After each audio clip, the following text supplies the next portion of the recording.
Mariluz Concosto, bienvenida a la Universidad de Deusto, al programa Experto Análisis, Investigación y Comunicación de Datos. Tenemos el gusto de poderte entrevistar sobre cuál es la importancia del análisis de datos y específicamente de análisis de datos de redes. Voy a empezar con esa pregunta. ¿Cuáles son las aplicaciones o qué importancia puede tener el poder analizar datos que vienen de las redes? Bueno, las redes lo que te ayudan es a poder dar forma a algo tan complicado como son las relaciones, que no las podemos pintar con los gráficos de Microsoft, que nos quedan pequeños. Entonces, es algo complejo y te permite poder dibujar cómo son esas relaciones, y luego tiene una serie de propiedades, podemos agrupar, podemos ver esas relaciones cómo son fuertes o cómo son débiles, y permite delimitar un poco qué grupos se forman en distintos ámbitos, ¿no? Entonces es muy importante a la hora de tener un conocimiento de cómo se organizan relaciones de personas o relaciones de otras identidades. Tú acabas de depositar tu tesis doctoral. ¿Nos puedes contar algo, nos puedes adelantar algo de los hallazgos que has tenido en este estudio? A mí me interesa mucho la dinámica de la propagación, de por qué las cosas se propagan y sobre todo las personas, qué papel tienen en esa propagación, ¿no? He hecho una caracterización de usuarios, le he dado unos nombres así graciosos como retuiteador, replicador, monologuista, pero que en realidad existen, son figuras que existen y son los que contribuyen a que los movimientos se difundan.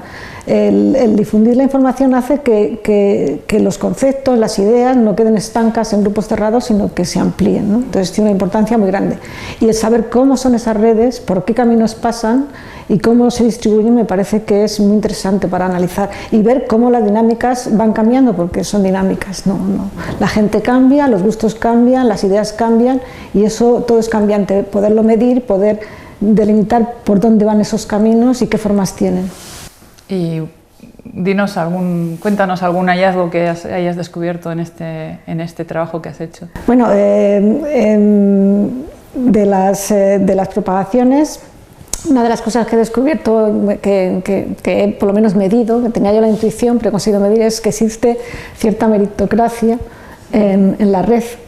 Que no solo las personas que tienen una red potente, es decir, por ejemplo en Twitter tiene mucha más gente que les sigue que los que ellos están siguiendo, porque se consideran que son personas que dicen cosas interesantes y mucha gente escucha lo que dice, pues esas personas no todas se difunden bien, incluso personas con red peor, que a lo mejor siguen a mucha gente, les sigue poca, son capaces en un momento dado de propagar más que ellas. Entonces, es importante ver que cuando un mensaje es bueno, cuando una idea es buena, eso se propaga y se valora en la red. Entonces existe una pequeña meritocracia muy loable. Quiere decir, todo el mundo puede tener su momento de gloria y todo el mundo puede ser capaz de expresar lo que quiere y que llegue a mucha gente. Acaban de pasar las elecciones generales, estamos viviendo el resacón posterior. ¿Qué nos dicen las redes? ¿Qué papel han tenido las redes en estas elecciones? Pues en estas elecciones especialmente ha habido mucha indefinición, ha habido gente que no tenía claro a quién votar, porque en otras elecciones yo llevo una colección de estudios de redes de distintas elecciones, quedaban mucho más claro las comunidades que hablaban de ciertos temas como mucho más separadas. En este caso está todo como mucho más compacto, muy poco separado. Ha habido mucha indefinición y bueno, pues ha estado hasta el último momento. Yo creo que incluso los resultados han sorprendido porque no han cubierto lo que decían las encuestas y todos los cuatro mayores capturadores de voto se han quedado sorprendidos. Ninguno ha tenido lo que pensaba que iba a conseguir. ¿Tú habías visto o habías intuido que esto era lo que iba a pasar o que podría pasar? No, porque yo en predicción de elecciones creo que Twitter no es una buena herramienta. Ajá. Porque, por ejemplo, la campaña de Izquierda Unida ha sido muy potente y no ha conseguido escaños. Es decir, no es una buena herramienta. Tal como está, de una manera simplista, sino contando menciones y gente que ha participado. Creo que el estudio para ver esa influencia tiene que ser mucho más profundo, hay que conocer mejor las demografías, conocer mucho más profundidad qué es lo que se está allí moviendo para poder tomar una decisión. Pero a lo que se ve por fuera, desde luego, la reacción que tienen en algunos partidos nunca se equipara a los votos conseguidos. En otro terreno, ya no en la política, sino en las finanzas, ya ha habido varios intentos de capitalizar el análisis de sentimientos en Twitter, por ejemplo, ¿no? Han fracasado por el momento que yo sepa, pero vamos hacia ahí, vamos hacia tratar de pronosticar pues qué valores van a subir más a futuro, etcétera, etcétera. ¿Vamos a llegar a poder saber esas cosas? Yo soy escéptica en el análisis de sentimientos, soy escéptica. Y además, una de las cosas que está pasando es que en las redes sociales se está moviendo mucha información multimedia, no solo texto. Entonces, el análisis de texto y sentimiento se puede quedar para una pequeña parte de los contenidos, pero hay un montón de contenidos que no eres capaz de analizar porque es otra tecnología, el análisis de imágenes, y en eso es otra tecnología diferente.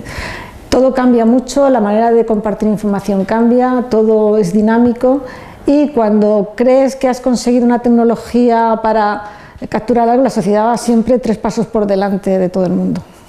Sí, he visto también que había software, por ejemplo, una empresa que se ofrecía a analizar los gestos, ¿no? En debates y en careos y tal y cual. Me pareció muy interesante. ¿Eso va a llegar a las redes sociales, por ejemplo, para análisis de imágenes y tal? De la tecnología de análisis de imágenes existe, pero no todo en las imágenes son gestos. Cuando entra en juego, sobre todo, una de las cosas más difíciles de analizar es el humor, la ironía y el sarcasmo. Cuando alguien hace una composición de una imagen, ahí no hay gestos, hay imaginación y creatividad. Entonces, cuando las herramientas sean capaces de analizar la creatividad, a lo mejor puede haber un buen negocio. ¿Qué me dices de esas en la academia, ¿no? Esos tecnoutópicos, los llamo yo, o los llama mucha gente, ¿no? Que piensan o que dicen que se acabó la teoría, que ya no hace falta elaborar hipótesis y que la máquina, a través del machine learning, nos va a decir cuáles son los problemas y cuáles son las respuestas, sin tener que elucubrar de ninguna forma. ¿Tú qué piensas? ¿Vamos a llegar a ese iremos dando, o sea, es una ayuda enorme el poder analizar los datos y lo que hacen las herramientas. Se pueden hacer muchas más cosas, se puede profundizar mucho más en el análisis, se puede trabajar con un total de datos, no con una muestra. O sea, hemos avanzado mucho, pero de luego el análisis hoy por hoy es fundamental. Los datos son importantes y los datos yo los veo como una herramienta que nos ayuda a facilitar el trabajo, pero la capacidad de análisis y poner eso en contexto, por ahora yo lo veo humano. Te hemos invitado como parte del programa experto en datos, en análisis de datos de la Universidad de Deusto. ¿Qué futuro le ves a las personas que se estén formando en este terreno, en el terreno que estamos hablando de extraer, recabar, limpiar? Sobre todo limpiar, lo de limpiar que es lo peor, o sea, no quiero ni oír. Lo de limpiar cuesta mucho, no se ve, luego se ve la visualización que cuesta poquito. Pero analizar y visualizar datos. ¿Qué futuro le ves a esto? Yo creo que tiene mucha importancia porque cada vez se toman más decisiones basadas en los datos, cada vez tenemos más datos, entonces la aplicación es para todo, del análisis de la sociedad, del periodismo de datos, del análisis financiero, de cualquier decisión. Cuanto más base cuantitativa tengas de la que echar mano para tomar la mejor decisión, siempre será importante. Y el hacer que de esas cantidades ingentes de datos, esos datos sean fiables, estén limpios, sean veraces y se puedan entender, eso es un trabajo que no es trivial. Y hay que trabajar mucho, pero merece la pena porque aporta mucho valor. Pues muchísimas gracias, María Luz Congosto, por estar con nosotros y bueno, pues bienvenida. Muy bien.